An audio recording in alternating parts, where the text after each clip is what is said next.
26 avril 1937. Des bombes sont larguées sur la petite ville de Guernica pendant la guerre d'Espagne.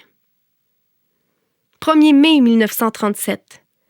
Pablo Picasso, peintre espagnol de renom vivant en France, est outré par le conflit qui détruit son pays natal.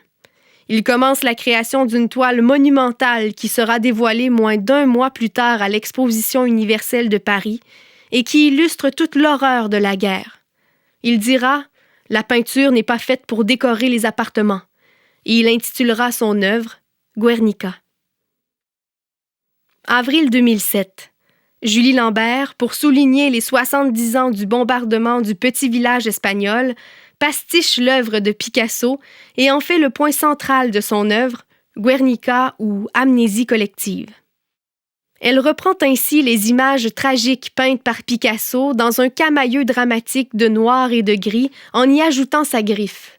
En effet, nous retrouvons, encadrant les figures très connues du cheval, du taureau et de la femme à l'enfant mort, 2 bernaches, oiseaux totems de l'artiste, qui se font cubistes pour mieux mêler leurs cris à la détresse ambiante.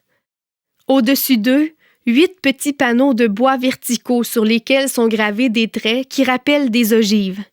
Photos d'archives, métal, clous rouillés s'amalgament au rouge et au noir pour évoquer la douleur et le sang. L'œuvre gagne alors une portée universelle, puisqu'elle illustre l'atroce parenté de tous les conflits armés. Ce faisant, Julie Lambert réactualise l'œuvre de Picasso pour la mettre en parallèle avec les grandes crises qui guettent l'humanité en ce début de 21e siècle.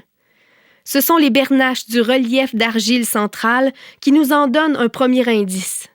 Leur position et leurs cris, comme un écho à ceux des oiseaux du pastiche de Guernica, semblent être ceux de parents en détresse qui cherchent coûte que coûte à protéger leur couvée. À travers cette image forte, on décèle une crainte de l'artiste, celle de voir les enjeux environnementaux devenir les déclencheurs des prochains grands conflits mondiaux. Sur le panneau du bas, les poissons trop colorés et parfois difformes dans une mer trop grise évoquent ce danger, tout comme le fait la citation de la poétesse québécoise Hélène Dorion. Ainsi, le silence audible des fonds marins en ruine se mêle au hurlement des populations déjà touchées par la guerre, et le grand trait rouge qui les unit souligne une faute, celle de ne pas apprendre des leçons données par l'histoire.